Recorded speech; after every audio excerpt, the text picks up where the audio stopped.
ಗುರುರ್ಬ್ರಹ್ಮ ಗುರುರ್ವಿಷ್ಣು ಗುರುರ್ದೇವೋ ಮಹೇಶ್ವರ ಗುರು ಸಾಕ್ಷಾತ್ ಪರಬ್ರಹ್ಮ ತಸ್ಮೈ ಶ್ರೀ ಗುರವೇ ನಮಃ. ಧ್ಯಾನ ಮೂಲ ಗುರುಮೂರ್ತಿ ಪೂಜೆ ಮೂಲ ಗುರುಪಾದ ಮಂತ್ರ ಮೂಲ ಗುರುವಾಕ್ಯ ಮುಕ್ತಿ ಮೂಲ ಗುರು ಕೃಪಾ. ಶ್ರೋತ್ರಿಯ ಬ್ರಹ್ಮನಿಷ್ಠ ಸದ್ಗುರು ಬಸವಾನಂದರ ಪಾದಕಮಲಗಳಿಗೂ ಅವರ ಪ್ರತಿರೂಪದಂತಹ ನಿಜಗುಣಪ್ಪನ ಪಾದಕಮಲಗಳಿಗೂ ನನ್ನ ದೀರ್ಘದಂಡ ಪ್ರಣಾಮಗಳನ್ನ ಸಲ್ಲಿಸುತ್ತಾ, ಸದ್ಗುರು ಮಾರ್ತಾಂಡ ಸಾಬಾಯಿ ಸದ್ಗುರುಗಳ ಪಾದಕಮಲಗಳಿಗೂ ಹಾಗೂ ರಾಯಪ್ಪ ಸದ್ಗುರುಗಳ ಪಾದಕಮಲಗಳಿಗೂ ನನ್ನ ದೀರ್ಘದಂಡ ಪ್ರಣಾಮಗಳನ್ನು ಸಲ್ಲಿಸುತ್ತಾ, ಗುರು ಸ್ವರೂಪರಾದಂತ ನನ್ನ ಪ್ರತಿನಿಧಿಗೂ ಕೂಡ ನನ್ನ ದೀರ್ಘದಂಡ ಪ್ರಣಾಮಗಳನ್ನ ಸಲ್ಲಿಸುತ್ತಾ, ಮನದಲ್ಲಿ ಸ್ಮರಿಸಿಕೊಳ್ಳುತ್ತಾ, ತಮ್ಮೆಲ್ಲರಿಗೂ ವಂದಿಸುತ್ತಾ, ಇವತ್ತಿನ ಪರಮಾರ್ಥ ಗೀತೆ ಶುರುವಾಗ್ಯದ. ಯಾಕಂದ್ರೆ ಕ್ರಮಶಾಸ್ತ್ರ ಇದು, ಯಾಕಂದ್ರೆ ಅದ್ಭುತವಾದಂತ ವಿಚಾರಗಳು. ಇಲ್ಲಿ ಹಲವಾರು ವಿಚಾರಗಳನ್ನ ಅವ್ರು ಹೇಳ್ತಾ ಇದ್ದಾರೆ. ನಾವ್ ಏನೇ ಮಾಡಿ ಸಂಸಾರ ಮಾಡಿದ್ರು ಕೂಡ ಅದು ಹೆಂಗದಾವಂತಂದ್ರ ಕೊನೆಗೆ ಅದು ಕರಿಮುಖನೇ ತೋರಿಸ್ತದ. ಇದೆಷ್ಟು ಮಾಯ ಅನ್ನುವಂಥದ್ದು ಇದಕ್ಕೆ ಅಂತಾರ. 24 ಗಂಟೆ ನಾವ್ ಸಂಸಾರ ಮಾಡಿದ್ರು ಕೂಡ ಟೈಮ್ ಸಾಕಾಗಂಗ್ಲಂತೀವಿ ನೋಡ್ರಿ, ಟೈಮೇ ಸಾಕಾಗಲ್ರಿ ಅಂತ ಹೇಳ್ತೀವಿ. ಇದಕ್ಕೊಂದು ಅರ್ಧ ಗಂಟೆ ಮಾಡೋದಕ್ಕೂ ಕೂಡ ನಾವ್ ಹಿಂದ ಮುಂದ ನೋಡುವಂಗ ಬರ್ತಾವ ಕೆಲವು ಸಲ.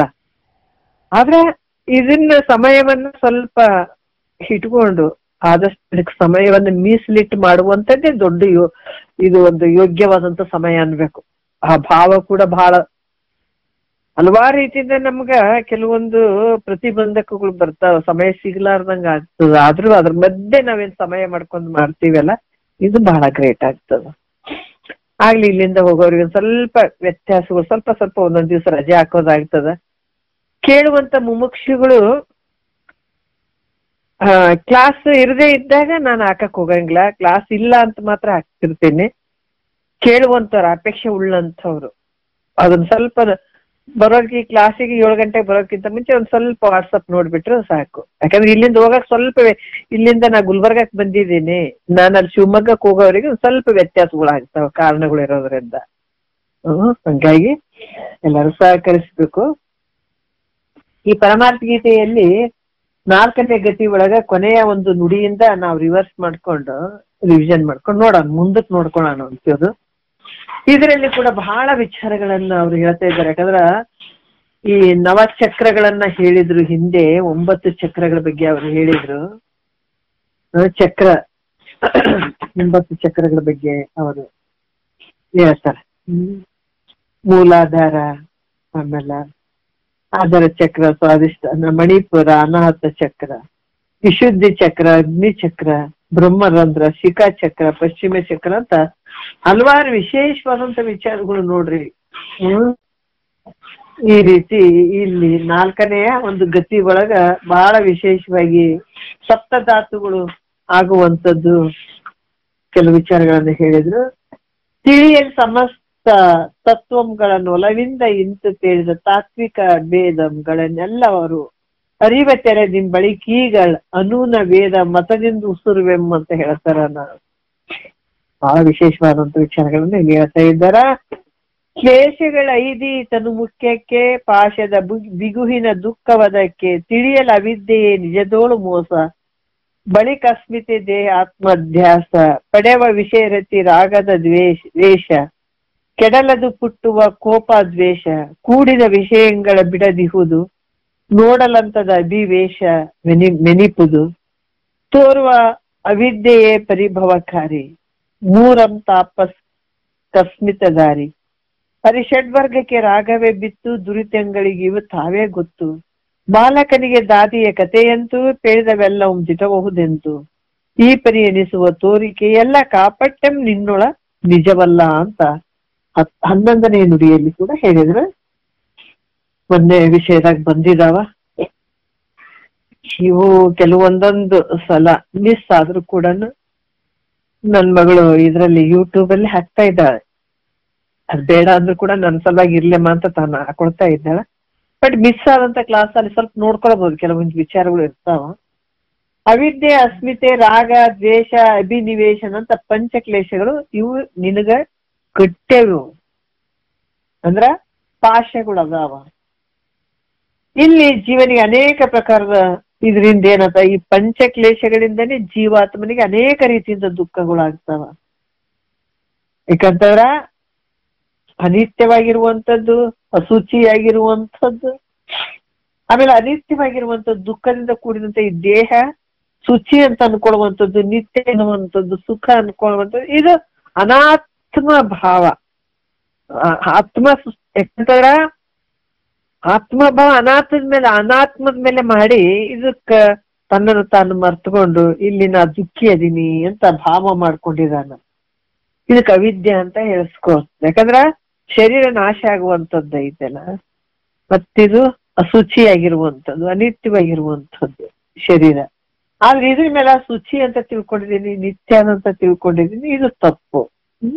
ಇದು ಅವಿದ್ಯೆಯ ಕೆಲಸ ಅಂತ ಕೂಡ ಹೇಳಿದ್ರು. ಇಲ್ಲಿ ಹಲವಾರು ವಿಚಾರಗಳನ್ನ ಅವ್ರು ಹೇಳ್ತಾರ ಅವಿದ್ಯೆ. ಯಾಕಂದ್ರ ಇದು ಪ್ರತಿಯೊಬ್ಬರ ಒಂದು ಸ್ವರೂಪವನ್ನ ಮುಚ್ಚಿ ಹಾಕಿರುವಂತದ್ದು ಅವಿದ್ಯೆ. ಮತ್ತೆ ತನ್ನ ನಿಜ ರೂಪ ನನಗ್ ಗೊತ್ತಾಗದೆ ಹೋದಾಗ ಅದೇ ಹೆಂಗಂದ್ರ ಈ ಶರೀರವೇ ನಾನು ಅಂತ ತಿಳ್ಕೊಳ್ಳುವಂಥದ್ದು. ಮತ್ತೆ ಈ ಅಹಂಕಾರಗಳಿಗೆ ಕಾರಣ ಆಗಿರುವಂಥದ್ದು ಈ ದೇಹವೇ ನಾನು ಅನ್ನುವಂಥದ್ದು, ಇದಕ್ಕೆ ಅಸ್ಮಿತೆ ಅಂತ ಕೂಡ ಹೇಳ್ತಾರೆ. ಶರೀರ ನಾನು ಅನ್ನುವಂಥದ್ದು ಯಾವಾಗ ನಾನು ಶರೀರ ಅಂತ ಅನ್ಕೊಂಡೆ ಅಂದ್ರೆ ಅಲ್ಲಿ ದುಃಖ ಶುರುವಾಯ್ತು. ಅದಕ್ಕೆ ಈ ಶರೀರ ನಾನು ಅಲ್ಲ, ನಂದು ಅಲ್ಲ ಅಂತಂದಾಗ ಈ ಶರೀರಕ್ಕೆ ಬಂದಂಥದ್ದು ಏನ್ ಸಂಬಂಧಗಳದಾವ ಅವೆಲ್ಲಾನು ಮಿಥ್ಯೆ. ಅವ್ ಯಾವ ಗುತ್ತಿಗಿಡಂಗಿಲ್ಲ. ಹೆಂಗ ಕಾಣ್ಬೇಕಂದ್ರ ಮಹಾತ್ಮರು ಹೇಳ್ತಾರ, ಈ ಗೋಡೆ ಮೇಲೆ ಚಿತ್ರ ಇರ್ತಾವ ನೋಡ್ರಿ.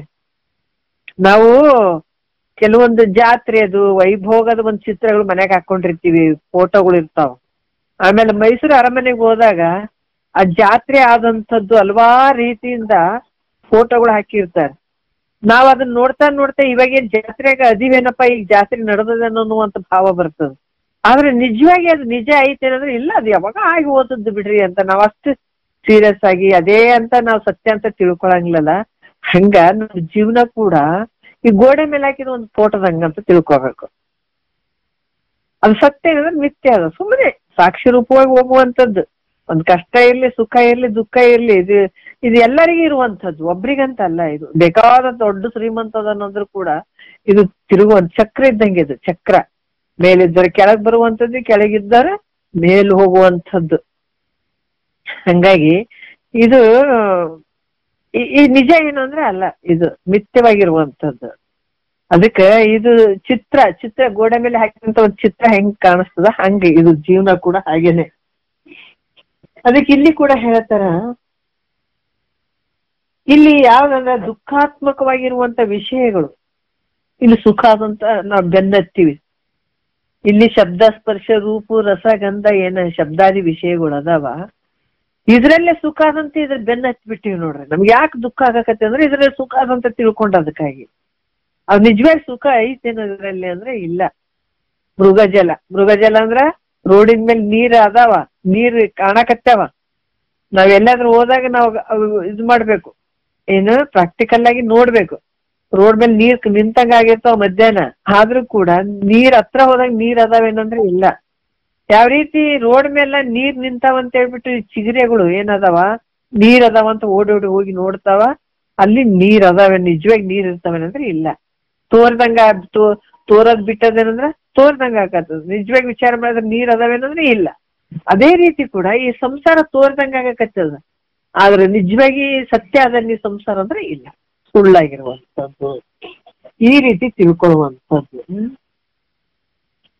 ಯಾಕಂತಂದ್ರ ಈ ವಿಷಯಗಳನ್ನ ಇದ್ರಲ್ಲೇ ಸುಖ ಆದಂತೇನ್ ಬೆನ್ನ ಹತ್ತಿದೀವಲ್ಲ, ಇದಕ್ಕೇನ್ ಹೇಳ್ತಾರಪ್ಪ ಅಂದ್ರ ರಾಗ ಅಂತ ಅನ್ಸ್ಕೊಳತದ. ಯಾಕಂದ್ರೆ ರಾಗದ ಬುದ್ಧಿ ಅಂತ ಅನ್ಸ್ಕೊಳತದ. ಮತ್ತೆ ವಿಷಯ ಪ್ರಾಪ್ತಿ ಆಯ್ತು, ಅದು ಪ್ರತಿಬಂಧಕ ಆಯ್ತು, ಅದು ಸಿಗ್ಲಿಲ್ಲ ಅಂತಂದ್ರ ಅದನ್ನ ನಮ್ಗೆ ಸಿಗ್ಲಿಲ್ಲಲ್ಲ, ನಾವ್ ಇಷ್ಟೆಲ್ಲ ಪ್ರಯತ್ನ ಪಟ್ಟಿವಿ ಅಂತ ಅನ್ನುವಂತ ಭಾವ ಬರುವಂತದ್ದು ದುಃಖ ಅಂತ ಅನ್ಸ್ಕೊಳ್ತದ. ಅದು ದುಃಖನೇ ಏನಾಗ್ತದ ಕೊನೆಗೆ ದುಃಖ ಮಾಡುವಂಥದ್ದೇ ದ್ವೇಷ ಅಂತ ಕೂಡ ಎಳಿಸ್ಕೊಳ್ತದ. ಅದು ಈ ರೀತಿ ಎಲ್ಲಾ ವಿಷಯಗಳು ದುಃಖದ ರೂಪದಿಂದ ಕೂಡಿದ್ರು ಕೂಡ ನಾವು ಮತ್ತೆ ಅದೇ ವಿಷಯದ ಬಗ್ಗೆ ಆಸೆ ಮಾಡುವಂಥದ್ದು. ಈಗ ನೋಡ್ರಿ, ಯಾಕಂದ್ರೆ ಸಾಯ್ತಾರ, ಊಟುತ್ತಾರ. ಇವತ್ತ ಎಷ್ಟೇ ಇದ್ರೂ ಕೂಡ ಸಂಪತ್ತು ಕೆಲವೊಂದೊಂದ್ಸಲ ಇರ್ಬೋದು, ಹೋಗ್ಬಹುದು. ಶರೀರ ನೋಡ್ತೀವಿ, ನೋಡೋದ್ರಾಗ ಈ ಶರೀರ ಹೋಗುವಂಥದ್ದು ಇರುವಂಥದ್ದು.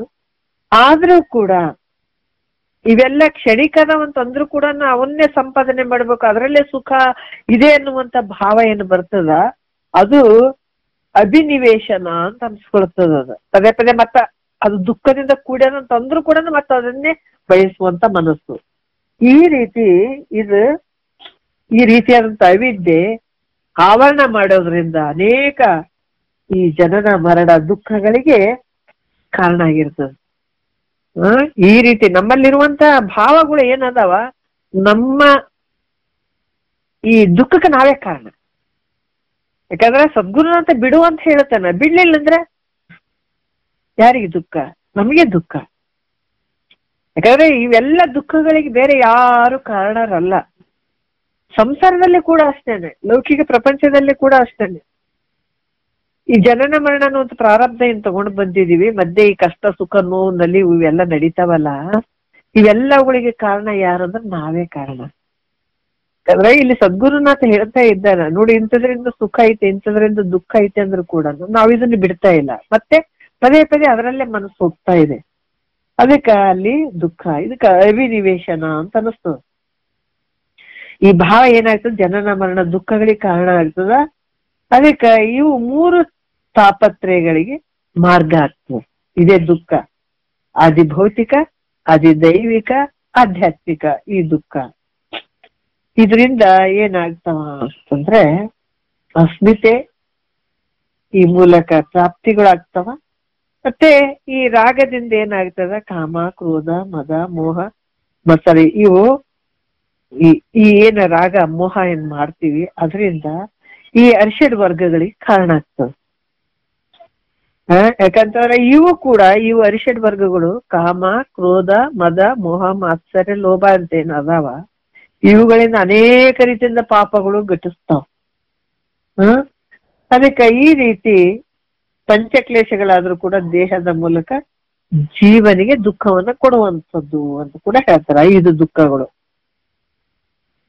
ಅದಕ್ಕೆ ಇಲ್ಲಿ ಕೂಡ ಶಿಷ್ಯ ಈಗ ಹೇಳಿದ ಯಾವತ್ತು ವಿಷಯವು ಯಾವ ರೀತಿ ಬಾಲಕನನ್ನ ಸಮಾಧಾನ ಸಲುವಾಗಿ ಈ ವಿಚಾರಗಳನ್ನ ಹೇಳುವಂಥದ್ದು ಅಂದ್ರೆ ದಾದಿ ಕತೆ ಹೇಳಿದಾರ ಅವರು.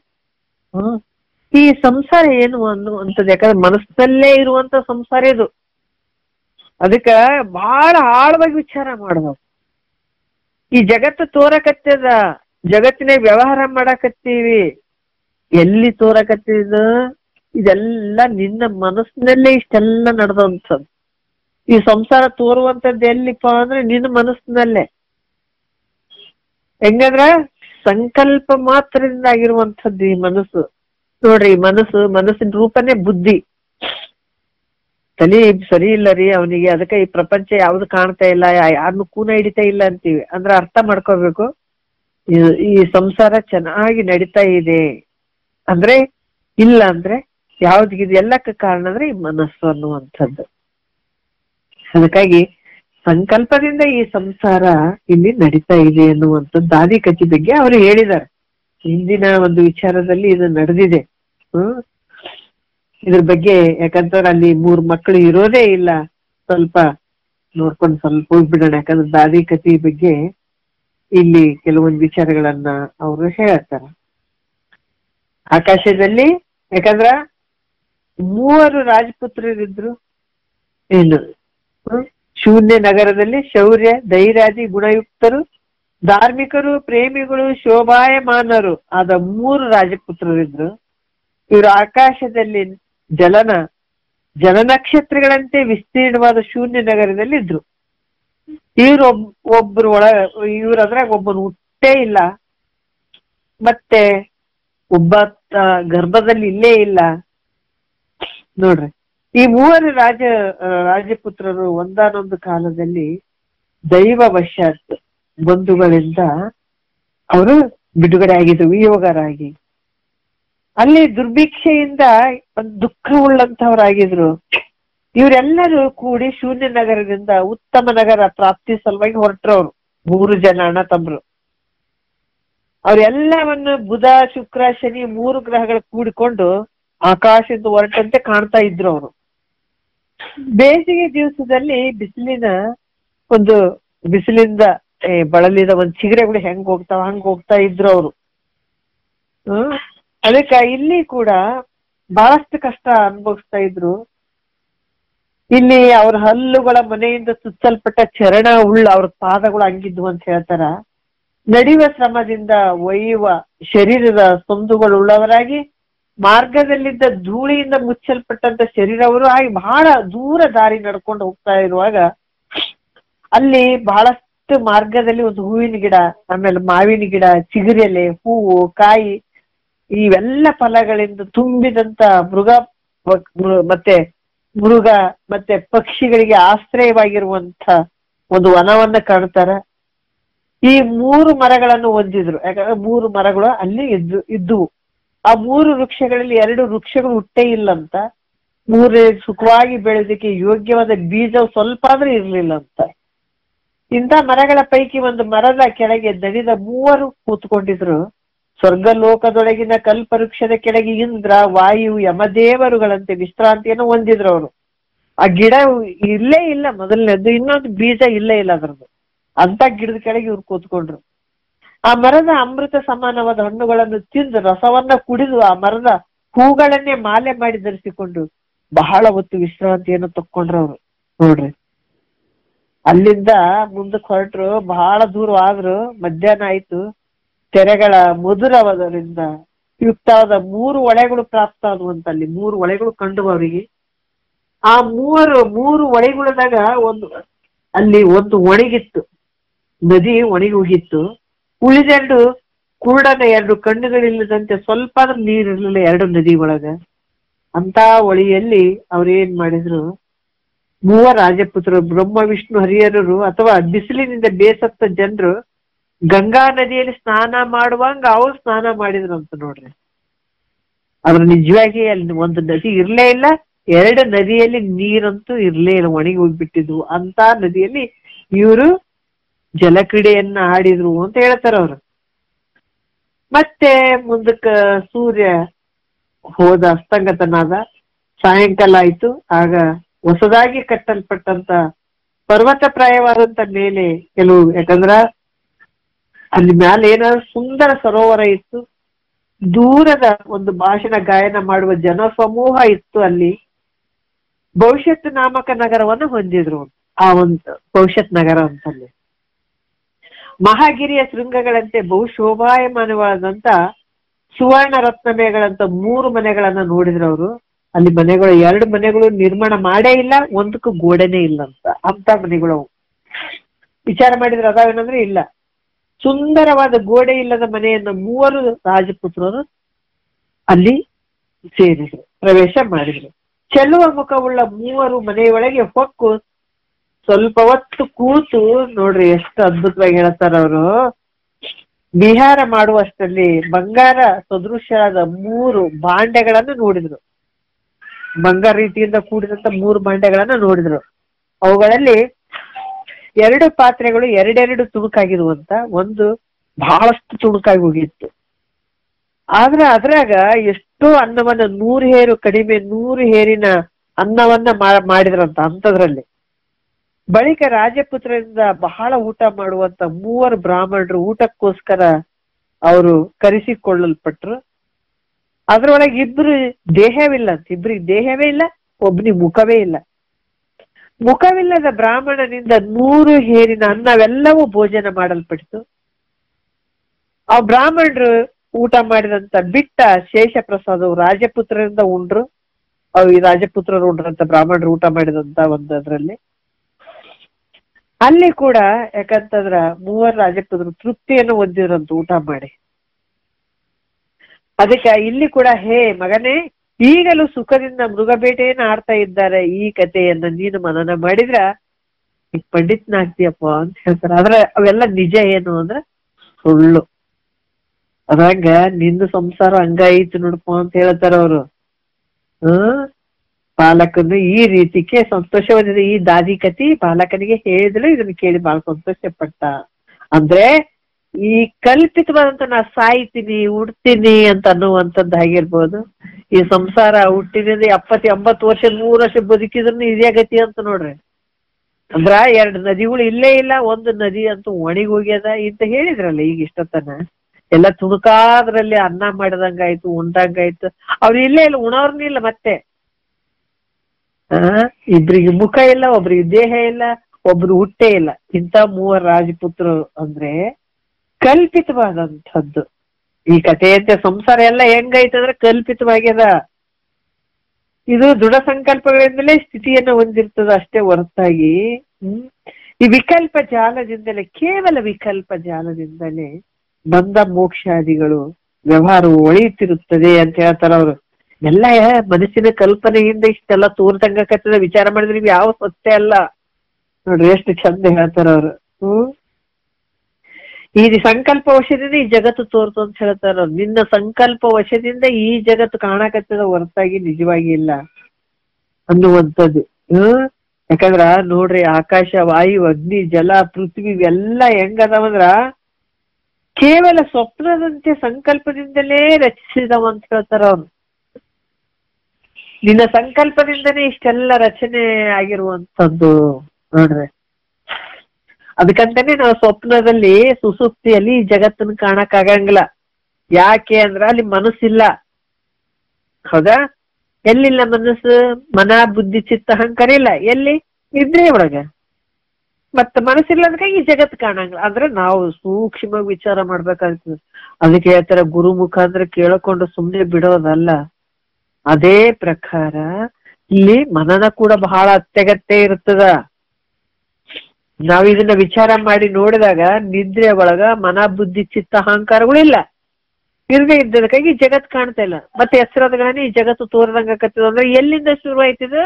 ಇನ್ನು ಮನಸ್ಸಿನ ಸಂಕಲ್ಪದಿಂದನೇ ಈ ಜಗತ್ತು ಕಂಡಂಗಾಗಕತ್ತದ ಹೊರತಾಗಿ ಇದು ಯಾವುದು ನಿನ್ನೊಳಗೆ ಈ ವ್ಯವಹಾರ ಯಾವುದು ಇಲ್ಲ. ಅರ್ಥ ಮಾಡ್ಕೊಳ್ಬೇಕಾಗ್ತದೆ ನೋಡಿ. ಈ ರೀತಿಯಾಗಿ ಇರುವಂಥದ್ದು. ಮತ್ತೇನು ಹೇಳ್ತಾರ? ಆತ್ಮನಲ್ಲಿ ಎಲ್ಲಾ ಕಡೆ ಇದು ತೋರುವಂಥದ್ದು, ಚಂಚಲಾತ್ಮಕ ಸಂಕಲ್ಪವೇ ತೋರ್ತದ ಅನ್ನುವಂಥದ್ದು. ಸಮಸ್ತ ಜಗತ್ತು ಸಂಕಲ್ಪ ಮಾತ್ರವಾಗ್ಯದ. ಮನಸ್ಸಿನ ರಾಗ, ದ್ವೇಷಾದಿ ವೃತ್ತಿಗಳೆಲ್ಲ ಕೇವಲ ಹೆಂಗದಾವ? ಸಂಕಲ್ಪ ಮಾತ್ರದಿಂದದಾವ. ಎಲ್ಲಿಗೆ ತಂದಚ್ಚಿದ ನೋಡ್ರಿ ಗುರುನಾಥ. ಈ ಜಗತ್ತೆಲ್ಲ ನಾವ್ ಹೆಂಗೋ ತಿಳ್ಕೊಂಡಿರ್ತೀವಿ. ಆದ್ರ ನಿನ್ನ ಮನಸ್ಸಿನಂತೆ ಜಗತ್ ಯಥಾ ದೃಷ್ಟಿ, ನಿಂದ ಹೆಂಗ ದೃಷ್ಟಿ ಅಂತ ಹಂಗ ಪ್ರಪಂಚ ಸೃಷ್ಟಿ. ಯಥಾ ದೃಷ್ಟಿ ತಥಾ ಸೃಷ್ಟಿ ಅಂತ ಹೇಳ್ತಾರಲ್ಲ ಹಂಗ. ಅದಕ್ಕ ಈ ರೀತಿಯಾಗಿ ಪಾಪ ರೂಪ ಸಂಕಲ್ಪ ಜಾಲವನ್ನ ತ್ಯಾಗ ಮಾಡಿರುವಂಥದ್ದು, ನಿರ್ವಿಕಲ್ಪವನ್ನ ಆಶ್ರಯ ಮಾಡಿದ್ದಾರೆ. ಹೇ ರಾಮ, ನಿಶ್ಚಯವಾಗಿ ಶಾಂತಿಯನ್ನ ಹೊಂದುತ್ತೀವಿ, ಇದಕ್ಕೇನು ಸಂಶಯ ಇಲ್ಲ. ಅದಕ್ಕೆ ಸುಖ ದುಃಖ ಅನ್ನುವಂಥದ್ದು ಎಲ್ಲೈತಪ್ಪ? ನಿನ್ನ ಮನಸ್ಸಿನಲ್ಲೇ ಐತೆ. ಏನ್ ಎಲ್ಲವನ್ನ ಹಿಡ್ಕೊಂಡು ಕುಂತಿ ಅಂದ್ರ ನಿನ್ನ ದುಃಖ ಐತೆ. ಇವೆಲ್ಲವನ್ನ ತ್ಯಾಗ ಮಾಡು. ಇವ್ಯಾವ ಸತ್ಯ ಅಲ್ಲ. ಇವನ್ನ ಯಾವಾಗ ಬಿಡ್ತೀರಿ? ನೀನೇ ಸುಖಿಯಾಗಿರ್ತಿ. ಅದಕ್ಕ ಯಾಜ್ಞವಲ್ಕರು ಹೇಳ್ತಾರ, ಏನ್ ಹೇಳ್ತಾರ? ನೆರೆ ಕೇಳು, ಕೇಳಿದದನ್ನ ಅರಿದಿದ್ದು ನಮ್ಮೆ ಮರೆಯದಿರು, ಗುರು ಪೇಳದ ತೆರೆದೋಳು, ತೊರೆ ವಿಷಯವನ್ನು ತೊರೆದು ನಿರ್ವಿಷಯದೋಳು. ನಿನ್ನ ಮನಸ್ಸು ನಿರ್ವಿಷಯದಲ್ಲಿ ಇತ್ತು ಅಂದಾಗ ಕಾಣುವಂಥದ್ದೆಲ್ಲ ಆನಂದಮಯವಾಗಿ ಕಾಣುತ್ತ ಜಗತ್ತು. ಎಲ್ಲಿ ವಿಷಯದಲ್ಲಿ ನಿನ್ನ ಮನಸ್ಸು ಮುಳುಗಿತ್ತಂದ್ರ ಅದೇ ದುಃಖದಿಂದ ತೋರ್ತದ. ಅದೇ ನಿರ್ವಿಷಯದಲ್ಲಿ ಮುಳುಗಿತು ಅಂತಂದಾಗ, ನಿರ್ವಿಷಯ ಆಯ್ತು ಅಂದಾಗ ತೋರುವಂತದ್ದೆಲ್ಲ ಆನಂದವಾಗಿ ತೋರ್ತದ. ಅದಕ್ಕೆ ಸುಖ ದುಃಖ ಯಾವ ಆಸ್ತಿ ಅಂತಸ್ತು ಯಾವ್ದ್ರಲ್ಲಿ ಇಲ್ಪ. ನಿನ್ನ ಮನಸ್ಸಿನ ಸಂಕಲ್ಪದಿಂದ ನೀ ಜಗತ್ತದ. ಅದಕ್ಕೆ ನಿನ್ನ ಮನಸ್ಸಿನ ಒಂದು ಸಂಕಲ್ಪದಿಂದ ಹೇಳ್ತಿ ಮಕ್ಕಳು, ಈ ಶರೀರದ ವ್ಯವಹಾರ, ಆಸ್ತಿ ಸಂಪತ್ತಿ ಎಲ್ಲ ನಿನ್ನೊಳಗ ಐತೆ. ಅದು ನಿನ್ನಿಂದನೇ ಇದೆಲ್ಲ ತೋರಕತ್ತದ ಹೊರತಾಗಿ ನಿನ್ನ ಬಿಟ್ರೆ ಅನ್ನೇ ಇಲ್ಲ. ಅದಕ್ಕೆ ಸುಖ ಅನ್ನುವಂಥದ್ದು ಎಲ್ಲ ಐತಂದ್ರೆ ನಿನ್ನೊಳಗ ಅಡಿಗೆದ, ದುಃಖ ಅನ್ನುವಂಥದ್ದು ಎಲ್ಲಿ ಅಡಿಗೆದ? ನಿನ್ನೊಳಗ ಅಡಿಗೆದ. ಯಾವಾಗ ವಿಷಯಾದಿಗಳಿಗೆ ಬಲಿ ಆದಿ ಅಂತಂದ್ರ ಅವು ದುಃಖ ಆಗ್ತದೆ. ಅವ್ನು ಬಿಟ್ಬಿಟ್ಟಿ ಅಂದ್ರೆ ನೀನೇ ಸುಖಿ ಪುರುಷ ಇದೆ. ಶರೀರ ನಾನು ಅನ್ಕೊಂಡೆ ಈ ಶರೀರ ನಿನ್ನಿಂದ ಜಾರಿ ಹೋಗ್ತದ. ಎಷ್ಟು ಇರ್ಬೇಕಂದ್ರೆ ಶರೀರ ಇರಂಗಿಲ್ಲ, ಇದು ಕ್ಷಯ ಆಗ್ತಾ ಹೋಗ್ತದೆ. ಈ ಶರೀರ ಶಾಶ್ವತವಾಗಿ ಇರ್ತದೇನೋ ಅಂದ್ರೆ ಇರಂಗಿಲ್ಲ. ಮತ್ತೆ ಈ ಶರೀರ ಕ್ಷಯ ಆಗ್ತಾ ಹೋದಾಗ ಶರೀರಕ್ಕೆ ಸಂಬಂಧಪಟ್ಟದ್ದು ಹಂಗ ಇರ್ತಾವೇನು, ಇವು ಜಾರಿ ಹೋಗ್ತವೆ. ಯಾವಾಗ ಈ ಶರೀರನ ಗುತ್ತಿಗಿಡ್ಕೊಂಡು ಕುಂತಿ ಅಂದಾಗ ಅವಾಗ ನಿನಗ ದುಃಖ ಆಗೇ ಆಗ್ತದ. ಅದಕ್ಕೆ ಈ ಶರೀರ ನೀನಲ್ಲ, ನಿಂದು ಅಲ್ಲ, ಇದನ್ನ ಬಿಟ್ಬಿಡು. ಬಿಡ್ತಾ ಹೋಗು. ನಿನ್ನ ಮನಸ್ಸಿನಲ್ಲಿ ಇದು ನಾನು ಅಲ್ಲ ಅಲ್ಲ ಅಲ್ಲ ಅನ್ಕೊಂತ ಹೋಗ್ಬೇಕಾಗ್ತದ. ಅಂದಾಗ ಮಾತ್ರ ನಿನ್ನ ಸುಖ ಆಗ್ತಪ್ಪ ಅಂತ ಇಲ್ಲಿ ಕೂಡ ಹೇಳ್ಬಿಟ್ಟು ಇಲ್ಲಿ ಏನ್ ಹೇಳ್ತಾರ, ಈ ಪರಿಹರಿಸುವ ತೋರಿಕೆ ಎಲ್ಲ ಕಾಪಟ್ಯಂ ನಿನ್ನೋಳು ನಿಜವಲ್ಲ, ಇದೆಲ್ಲ ಕಪ್ಪುಟ. ಅದಕ್ಕ ಈ ಪ್ರಪಂಚ ಹೆಂಗದಂದ್ರ ಯಾವ ರೀತಿ ಹೇಳ್ತಾರ ನೋಡ್ರಿ, ಎಷ್ಟು ಅದ್ಭುತವಾಗಿ ಹೇಳ್ತಾರ ಅವರು. ಈ ರೀತಿಯಾಗಿ ಇರುವಂತದ್ದು ಇದು ಯಾವ್ದು ನಿನ್ನ ಒಳಗಿಲ್ಲಪ್ಪ ಈ ಜಗತ್ತು. ಇದು ಯಾವ್ದು ಇಷ್ಟೆಲ್ಲ ವ್ಯವಹಾರ ಮಾಡ್ತಿ ಅಂತಂದ್ರು ಕೂಡ ಇದು ಯಾವ್ದು ನಿನ್ನ ಒಳಗಿಲ್ಲ, ಇದ್ರಾಗ ನೀನ್ ಬೆರ್ತಿಲ್ಲ. ಆತ್ಮ ಹೆಂಗಿದ್ದಾನ ಅಂತಂದ್ರ ಇದು ನಿನ್ನೊಳಗ ಈಗ ಎಲ್ಲದಕ್ಕೂ ಆಧಾರವಾಗಿ ತೋರ್ತದ ಹೊರತಾಗಿ ಇದು ನಿನ್ನೊಳಗ ಇಲ್ಲಪ್ಪ. ಈ ಜಗತ್ ಅನ್ನುವಂಥದ್ದು, ಈ ಸಂಸಾರ ಅನ್ನುವಂಥದ್ದು, ಈ ಮಾಯಾತ್ಮಕವಾಗಿರುವಂಥದ್ದು ಇದು ನಿನ್ನೊಳಗಿಲ್ಲ. ಈ ಜಗತ್ತು, ಈ ಶರೀರ ಈಗ ಹೆಂಗ್ ಎಷ್ಟು ಮೋಸ ಮಾಡ್ಯದ ನೋಡ್ರಿ ಈ ಮಾಯ ಅನ್ನುವಂಥದ್ದು. ಎಲ್ಲಿಗೆಲ್ಲಿಗೆ ಹಚ್ಚದ, ಎಲ್ಲೆಲ್ಲಿಗೆ ಹೊಂದಿಸ್ಯದ. ಆ ಶರೀರವನ್ನು ತೋರಿಸ್ತು ಇವರೆಲ್ಲ ಇಂದ್ರಿಯಗಳನ್ನ ಇಡ್ತಿ. ಇದಕ್ಕೆ ಮನ ಬುದ್ಧಿ ಚಿತ್ತ ಅಹಂಕಾರ ಮಾಯನೇ ಆಗಿ ತೋರ್ತಿದು. ಮನಸ್ಸಾಗಿ ತೋರ್ತು, ಬುದ್ಧಿಯಾಗಿ ತೋರ್ತು, ಶರೀರ ಆಗಿ ತೋರ್ತು, ಚಿತ್ತ ಆಗಿ ತೋರ್ತು. ಇದೆಲ್ಲ ಮಾಯದ ಒಂದು ಕೈಮಾಟ. ಇದಕ್ಕಂತ ಮತ್ತೆ ಬೇರೆ ಬೇರೆ ರೀತಿಯನ್ನ ಜೋಡಿಸಿ ಬಿಡ್ತು. ಹೆಂಡತಿ, ಮಕ್ಕಳು, ಸಂಸಾರ, ಕೊನೆಯವರೆಗೂ ಇದರಲ್ಲೇ ಬಿದ್ದು ಒದ್ದಾಡಂಗ್ ಮಾಡಿಬಿಡ್ತು. ಮಾಯಾ ದೇವತೆ ತನ್ನ ಹಿಡಿತದಲ್ಲಿ ಇಟ್ಕೊಂಡು ಇಲ್ಲಿ ಆಟ ನಡೆಸಿದಾಳ. ವಿಚಾರ ಮಾಡಿ ನೋಡಿದ್ರೆ ಈ ಮಾಯಾತ್ಮಕವಾಗಿರುವಂತದ್ದು ನಿನ್ನಲ್ಲಿ ಇಲ್ಲೇ ಇಲ್ಲ. ಎಲ್ಲಿ ಸಚ್ಚಿದಾನಂದ ಸ್ವರೂಪನಾದಂತ ನಿನ್ನಲ್ಲಿ ಇದು ನಿಜ ಅಲ್ಲ. ನೀ ಮಾಡುವಂತ ಸಂಸಾರ ಇರದೇ ಇರುವಂತದಕ್ಕ ಕಟ್ಟು ಬಿದ್ದಿದಿ, ಅದೇ ಸತ್ಯ ಅನ್ಕೊಂಡೋಗಿದಿ. ಇದೇ ಅಜ್ಞಾನ ಮೂಲ.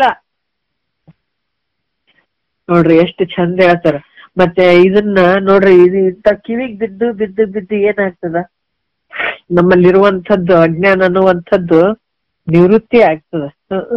ಅದಕ್ಕೆ ಮಹಾತ್ಮರು ಇದ್ಯಾವ್ದು ಪ್ರಪಂಚ ಸಂಕಲ್ಪದಿಂದ ಕೂಡಿದಂಥದ್ದಪ್ಪ, ಇದು ನಿನ್ನೊಳಗಿಲ್ಲ ಅನ್ನುವಂಥದ್ದು ಹೇಳ್ತಾರ. ಗತಿ 4ನೇಯದ ಕತಿ ಹಿತಮೆನಿಪ ನಿರೂಪಣೆ ಏಕಾದಶವಂ ತತಿಶಯಮಾಗಿರೆ ತಿಳಿಯಲ್ ಪ್ರತಿಪಾದಿತಮಿಲ್ಲಿ ಪಿಂಡದುದಯ ವಿಭೇದಂ ಅಂತ ಹೇಳಿದ್ರು. ಇವಾಗ ಇಂತು ಗತಿ 4 ನಿರೂಪಣೆ 44 ಚರಣ 540 ಮಂಗಳ ಮಸ್ತು ಅಂತ ಹೇಳಿ ನಾವು ಪಂಚಮ ಗತಿ ಒಂಚೂರು ನೋಡೋಣ. ಟೈಮ್ ಐತೆ. ಬಹಳ ಅದ್ಭುತವಾಗಿ ಇಲ್ಲಿ ಹೇಳ್ತಾರ ಅವ್ರು. ಏನ್ ಹೇಳ್ತಾರ ನೋಡೋಣ. ಹಿಂದಿನ ಗತಿಯಲ್ಲಿ ಶರೀರದ ಸ್ವರೂಪವನ್ನ ಹೇಳಿದ್ರು, ಅದ್ರೊಳಗಿರೋ ಪಂಚಭೂತಗಳ ವಿಕಾರವನ್ನು ಹೇಳ್ತಾರ. ಏನ್ ಹೇಳ್ತಾರ ಮುಂದ ನೋಡೋಣ. ಶರೀರದ ಸ್ವರೂಪವನ್ನ ಹೇಳಿ ಅದ್ರೊಳಗಿರೋ ಪಂಚಭೂತಗಳ ನಮ್ಮ ಈ ಬಾಯಿ ಯಥಾ ಬ್ರಹ್ಮಾಂಡ ತಥಾ ಪಿಂಡದ ಏನ್ ಹೇಳ್ತಾರ, ನವ ಕಂಡ ಬ್ರಹ್ಮಾಂಡದೊಳು ಪಿಂಡಾಂಡದೊಳು ಅಡಗಿಹದು ಕಂಡ ಮೂರುತಿ ನೀನು ಅಂತ ಹೇಳುವ ಹಾಗೆ ಇಲ್ಲಿ ಕೂಡ ಆಕಾಶ, ವಾಯು, ಅಗ್ನಿ, ಜಲ, ಪೃಥ್ವಿ ಇವು 5 ಪಂಚಭೂತಗಳು, ಇದ್ರ ವಿಕಾರಗಳು ನಮ್ಮ ಶರೀರದಾಗ ಹೆಂಗ ಅದಾವ. ಬಹಳ ಅದ್ಭುತವಾದಂತ ವಿಚಾರಗಳು ಇವು.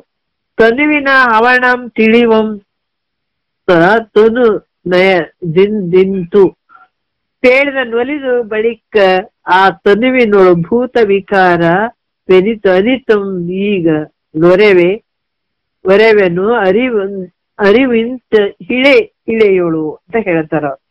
ಯಾಕಂದ್ರ ತನುವಿನ ಆವರಣಂ ತಿಳಿವಂತೆ, ನೋಡ್ರಿ ತಿಳಿವಂತೆ ಅನುನಯನದಿಂದ ಅಂತ ಹೇಳ್ತಾರ ಅವ್ರು. ಅಂದ್ರೆ ಅನುನಯನದಿಂದ ಅಂದ್ರೆ ಕ್ರಮವಾಗಿ. ಇಂತು ಈ ರೀತಿ ಅಂದ್ರ ಒಲಿದಂದ್ರ ಪ್ರಸನ್ನನಾಗಿ ಹೇಳ್ತಾ ಇದ್ದೀನಿ. ಪೇಳಿದನು ಅಂದ್ರ ಹೇಳಿದೆ. ಹಿಂದಿನ ವಿಚಾರದಲ್ಲಿ ನಾನು ಹಿಂಗೆ ಹೇಳಿದೆ. ಇವಾಗ ಏನ್ ಹೇಳ್ತೀನಿ, ತನುವಿನೋಳು ಆ ಭೂತ ವಿಕಾರವು, ನೋಡ್ರಿ ಭೂತ ವಿಕಾರವು ಇಲ್ಲಿ ಏನಿತ್ತು ಅದಿತ್ತು. ಎನಿತು ಅನಿತಂ.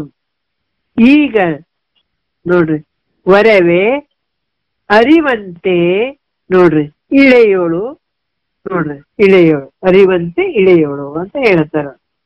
ಇಲ್ಲಿ ಏನ್ ಹೇಳ್ತಾರ 4ನೇ ಗತಿಯಲ್ಲಿ? ಅಂಡಜ, ಸ್ವೇದಜ, ಉದ್ಭಿಜ, ಜರಾಯುಜದ ಬಗ್ಗೆ, ಇವುಗಳ ಶರೀರದ ಅಳತೆಯನ್ನ, ಉತ್ಪತ್ತಿಯನ್ನ, ಷಡ್ಭಾವ-ವಿಕಾರಗಳನ್ನ, ಪಂಚಕೋಶಗಳನ್ನ ಎಲ್ಲ ಅಲ್ಲಿ ವಿಚಾರ ಮಾಡಿ 5ನೇ ಗತಿಯಲ್ಲಿ ಶರೀರದೊಳಗಿರುವ ಪಂಚಭೂತಗಳ ವಿಕಾರಗಳನ್ನ, ಯಾವ ರೀತಿ ಪಂಚಭೂತಗಳ ವಿಕಾರ ನಮ್ಮ ಶರೀರದಲ್ಲಿ ಆಗ್ಯದ ಅನ್ನುವಂಥ ವಿಚಾರವನ್ನ 5ನೇ ಗತಿಯಲ್ಲಿ, ಶರೀರದೊಳಗಿರುವ ಪಂಚಭೂತಗಳ ವಿಚಾರವನ್ನ ಯಾವುದು?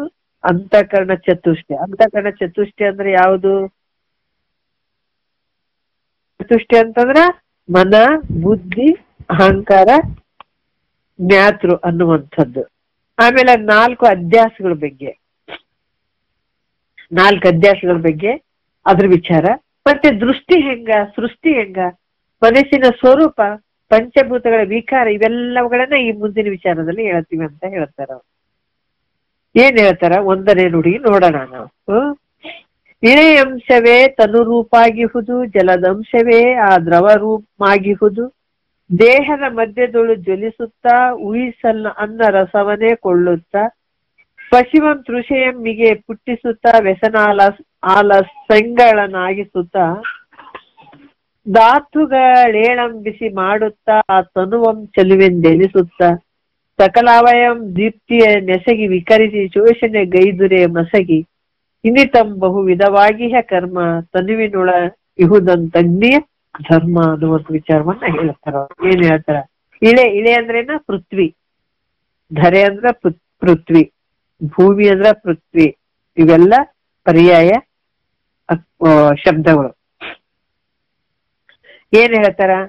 ಈ ಭೂಮಿ ಭಾಗ ಸ್ವಲ್ಪ ಗೊತ್ತಿರ್ಲಾರ್ದವ್ರು ಒಂದ್ ಸ್ವಲ್ಪ ಮನಸ್ಸಿಟ್ಟು ಕೇಳ್ರಿ. ಯಾಕಂದ್ರೆ ಬೇರೆ ಕಡೆ ಹೋದಾಗೆ ನಮ್ ಶರೀರದಾಗ ಯಥ ಬ್ರಹ್ಮಾಂಡ ತಥ ಪಿಂಡಾಂಡ ಅಂತಾರಿ, ನಮ್ ಶರೀರದೊಳಗೆ ಹೆಂಗ ಅದಾವ್ರಿ ಅಂತ ಕೇಳ್ತಾರ. ಸುಮ್ನೆ ಅದ್ರ ಕೇಳ್ತಿರ್ತಾರ. ಅದಕ್ಕೆ ಕೇಳೋದ್ ಗೊತ್ತಾಯ್ತಿರ್ಲಿ, ನಮಗೂ ಗೊತ್ತಾಗ್ಬೇಕಲ್ಲ, ನಾವ್ ಅರ್ಥ ಮಾಡ್ಕೋಬೇಕು. ಭೂಮಿಯ ಭಾಗವೇ ಏನಾಗ್ಯದ? ಗಟ್ಟಿ ಭಾಗ. ಭೂಮಿ ಅಂತ ಗಟ್ಟಿ ಭಾಗ. ಈ ಭೂಮಿಯ ಭಾಗವೇ ಶರೀರ ಆಗ್ಯದ. ಅಂದ್ರ ಶರೀರದ ಒಳಗ ಗಟ್ಟಿ ಭಾಗ ಏನಾದ ಅವೆಲ್ಲ ಪೃಥ್ವಿ ಅಂಶಗಳು. ಈ ಶರೀರದೊಳಗ ನೋಡ್ರಿ ಪಂಚಭೂತಗಳು ಹೆಂಗಾಗ್ಯಾವ ನಮ್ ಶರೀರದೊಳಗ ಹೇಳ್ತಾರ. ಏನ್ ಹೇಳ್ತಾರ? ಶರೀರದಲ್ಲಿರುವ ಗಟ್ಟಿ ಭಾಗ ಭೂಮಿಯ ಅಂಶ. ಯಾವುದು ಅಂದ್ರೆ ಮುಂದೆ ಹೇಳ್ತಾರ ಅವರು. ಅಸ್ಥಿ ಮತ್ತೆ ರೋಮ ಇದ್ರ ಬಗ್ಗೆ ಹೇಳ್ತಾರ. ಇವೆಲ್ಲ ಕಠಿಣ ಭಾಗಗಳು ಏನದಾವ? ಪೃಥ್ವಿ ಅಂಶಗಳಾಗಿದಾವ. ಮತ್ತೆ ಜಲದ ಅಂಶ ಯಾವುದು ಅಂದ್ರ ದ್ರವ, ನೀರಾಗಿರುವಂತದ್ದು. ಅಂದ್ರ ಮುಂದೆ ಹೇಳ್ತಾರ. ಅಂದ್ರ ದೇಹದಲ್ಲಿ ರಕ್ತ ಮತ್ತ ರೇತು ಇವೇನಾದವ ದ್ರವ ಅಂಶಗಳು, ದ್ರವ್ಯ ಅಂಶಗಳು ಏನದಾವ ದ್ರವ ಅಂಶಗಳು. ದ್ರವ ಅಂದ್ರ ನೀರಾಗಿರುವಂತದ್ದು. ಈ ಅಂಶಗಳೆಲ್ಲ ಜಲದ ಅಂಶಗಳು ನಮ್ ಶರೀರದೊಳಗ. ಮತ್ತೆ ಏನಪ್ಪಾ ಅಂತಂದ್ರ ಈ ರೀತಿಯಾಗಿ ಮೂಲಾಧಾರದಲ್ಲಿ ಪ್ರಕಾಶಮಾನವಾಗಿದ್ದೆ. ಯಾಕಂದ್ರೆ ಊಟ ಮಾಡಿದಂತ ಅನ್ನವನ್ನ ಪಚನ ಮಾಡಿ, ಇದು ಯಾವುದು ಅಂತಂದ್ರ ಅಗ್ನಿಯ ಕೆಲಸ. ಅಗ್ನಿ ಕೆಲಸದಲ್ಲಿ ಏನಪ್ಪಾ ಅಂದ್ರ ಅದು ಮೂಲಾಧಾರದಲ್ಲಿ ಪ್ರಕಾಶಮಾನವಾಗಿ ಇರುವಂಥದ್ದು ಯಾವುದು? ಅಗ್ನಿ. ಮತ್ತೆ ಊಟ ಮಾಡಿದಂತ ಅನ್ನವನ್ನ ಪಚನ ಮಾಡುವಂಥದ್ದು ಯಾವುದಪ್ಪ ಅಂತಂದ್ರ ಇದೇ ಅಗ್ನಿ. ಅದು ಪಚನ ಮಾಡಿ ಸಾರವನ್ನ ಗ್ರಹಿಸ್ತದದು. ಮತ್ತೆ ಹಸಿವೆ ನೀರಡಿಕೆಗಳನ್ನು ಹುಟ್ಟಿಸುವಂತ ಕೆಲಸ ಯಾವುದು? ಮತ್ತೆ ಕೆಲವೊಂದು ವಿಚಾರಗಳನ್ನ ಇಲ್ಲಿ ಕೂಡ ಹೇಳ್ತಾರೆ. ಮತ್ತೆ ಹಲವಾರು ವ್ಯಸನಗಳನ್ನ, ಸ್ತ್ರೀ ಸಂಘ ಮೊದಲಾದ ವ್ಯಸನಗಳನ್ನ, ಇವತ್ತು ಮಾಡುವ ಕೆಲಸ ನಾಳೆ ಮಾಡೋಣ ಅನ್ನುವಂತ ಅಲಸ್ಯ ಭಾವ ಹುಟ್ಟುವಂಥದ್ದು ನಮ್ಮ ಶರೀರದೊಳಗ. ನೋಡ್ರಿ, ಈಗ ಹಸಿವಾಗಕತ್ತದ್ರಿ, ನೀರಡಿಕೆ ಆಗಕತ್ತದ್ರಿ ಅಂತಂದ್ರ ಆಮೇಲೆ ಇವತ್ತು ಮಾಡೋ ಕೆಲಸ ನಾಳೆ ಮಾಡೋಣ ಅನ್ನುವಂತ ಅಲಸ್ಯ ಭಾವ ಉಂಟು ಮಾಡುವಂಥದ್ದು. ಮತ್ ನಮ್ಮ ಶರೀರದೊಳಗೆ ರಕ್ತ ಆಗಿರ್ಬೋದು, ಮೇಧಸ್ಸು, ಈ ನಾಡಿ ಅಂದ್ರೆ ನರ, ಈ ಮಾಂಸ ಈ 7 ಧಾತುಗಳನ್ನೇ ಬೆಚ್ಚಗ್ ಮಾಡುವಂಥದ್ದು. ಯಾಕಂದ್ರೆ ಶರೀರ ಬೆಚ್ಚಗಿರ್ಬೇಕಂತಾರ, ಹೌದಿಲ್ಲ? ಕಾವಿರ್ಬೇಕು ಸ್ವಲ್ಪ ಸ್ವಲ್ಪ ಅಂತ ಹೇಳ್ತಾರಲ್ಲ, ಹಂಗ ಈ 7 ಧಾತುಗಳನ್ನೇ ಬೆಚ್ಚಗ್ ಮಾಡ್ತದ ಅಗ್ನಿ ನಮ್ ಶರೀರದೊಳಗ. ಮತ್ತ ಶರೀರ ಬಹಳ ಚಂದ ಕಾಣ್ಬೇಕಾಗಿತ್ತು ಅಂದ್ರ, ಸ್ವಲ್ಪ ಕಾಂತಿಮಯವಾಗಿ ಕಾಣ್ಬೇಕಾಗಿತ್ತು ಅಂತಂದ್ರ ಇದು ಒಂದು. ಆಮೇಲೆ ನೇತ್ರ ಮತ್ತೆ ಈ ಕಿವಿ ಇಂದ್ರಿಯಗಳಿಗೆ ಇವೆಲ್ಲಕ್ಕೂ ಪ್ರಕಾಶ ಮಾಡುವಂತ ಕೆಲಸ. ಇವೆಲ್ಲ ಯಾವ್ದು ಮಾಡ್ತದ ಅಂತಂದ್ರ ಹಲವಾರು ವಿಚಾರಗಳನ್ನ ಇಲ್ಲಿ ಮಾಡುವಂಥದ್ದು.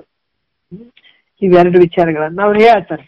ಯಾಕಂತಂದ್ರ ವಿಶೇಷವಾಗಿ ತೀಕ್ಷ್ಣತ್ವವನ್ನು ಹೊಂದಿ ಶರೀರವನ್ನ ಮತ್ತೆ ವಿಕಾರ ಮಾಡಿ ಒಣಗಿಸಿ ಬಿಡುವಂಥದ್ದು. ಇವೆಲ್ಲ ಕೆಲಸಗಳು ಯಾವ್ದ್ರದ್ದು ಅಂದ್ರೆ ಅಗ್ನಿ ಕೆಲಸ.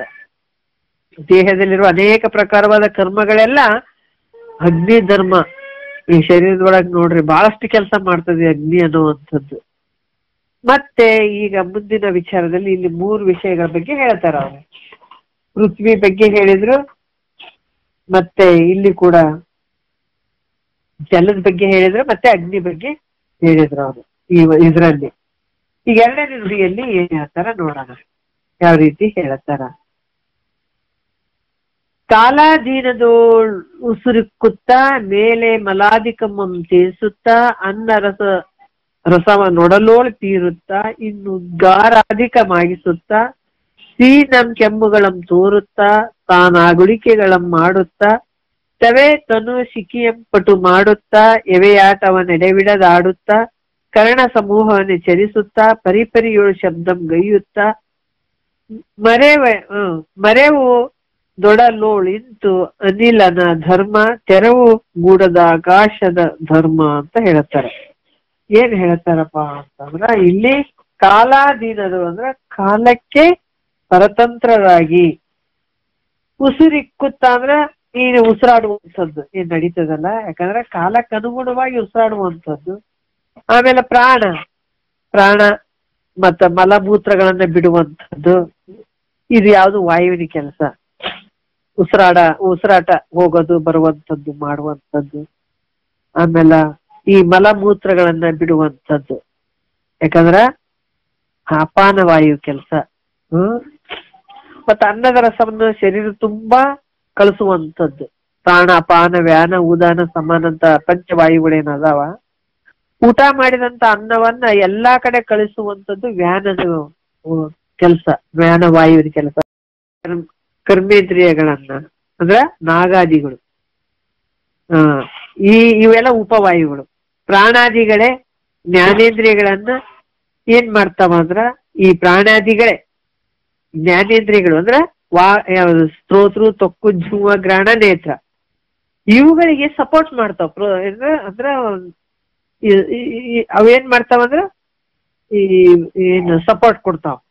ವೈರಂಭ ಮುಖ್ಯಾದಿಗಳು ಅಂದ್ರ ವೈರಂಭ ಇವು 4 ರೀತಿಯಿಂದ ಬರ್ತಾವ. ಅಂತರ್ಯಾಮಿ, ವೈರಂಭ ಇವು ಅಂತಃಕರಣ ಚತುಷ್ಟಯನ್ನ ಪ್ರೇರಣೆ ಮಾಡ್ತಾವ. ಅಂತಃಕರಣವನ್ನ ಮನ ಬುದ್ಧಿ ಚಿತ್ತ ಅಹಂಕಾರಗಳನ್ನ ಈ ವೈರಂಭ ಮುಖ್ಯಾದಿಗಳು ಸಪೋರ್ಟ್ ಮಾಡ್ತಾವ. ಅಂದ್ರ ಅವ್ ವ್ಯವಹಾರ ಮಾಡೋದಕ್ಕ ಚೇಷ್ಟ ಮಾಡೋದಕ್ಕ ಇವು ಕಾರಣಗಳಾಗಿರ್ತಾವ. ಅಂದ್ರ ಪ್ರತಿಯೊಂದಕ್ಕ ಶರೀರದಲ್ಲಿ ಸಪೋರ್ಟ್ ಮಾಡುವಂತ ಈ ವಾಯುಗಳು ಉಪವಾಯುಗಳು ಅದಾವ ನಮ್ಮಲ್ಲಿ.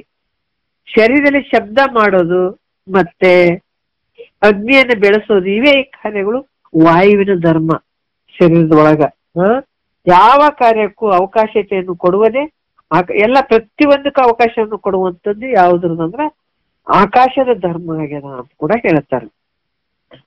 ಅದಕ್ಕೆ ಈ ಶರೀರ ಹೆಂಗೈತಪ್ಪ ಅಂತಂದ್ರ ಈ ಪೃಥ್ವಿ ಕಾರ್ಯವಾದಂತ ಘಟದಂತೆ ಇದು ಹೆಂಗದ ಭೌತಿಕವಾಗ್ಯದ. ಯಾಕಂದ್ರೆ ಈ ಶರೀರ ಈ ಪೃಥ್ವಿಯ ಕಾರ್ಯ ಆದಂಥದ್ದು. ಈ ಗಡಿಗೆ ಮಣ್ಣಿನಿಂದ ಗಡಿಗೆ ಆಗ್ಯದಲ್ಲ, ಹಂಗ ಈ ಪೃಥ್ವಿಯಿಂದ ಈ ಶರೀರ ತೋರ್ತದ. ಯಾಕಂದ್ರ ಇದು ಘಟವು ದೃಶ್ಯ ಜಡ ಅನಾತ್ಮವಾಗಿ, ಯಾಕಂದ್ರ ಈ ಘಟ ಗಡಿಗೆ ನಾನು ಅಧೀನ ಅಂತ ಅಂತೀನೇನಂದ್ರೆ ಇಲ್ಲ. ಅದ ಹೆಂಗಂದ್ರೆ ಅನಾತ್ಮವಾಗಿ ತೋರುವಂಥದ್ದು, ಜಡವಾಗಿರುವಂಥದ್ದು, ದೃಶ್ಯವಾಗಿ ತಿಳಿಸಿಕೊಳ್ಳುವಂಥದ್ದು.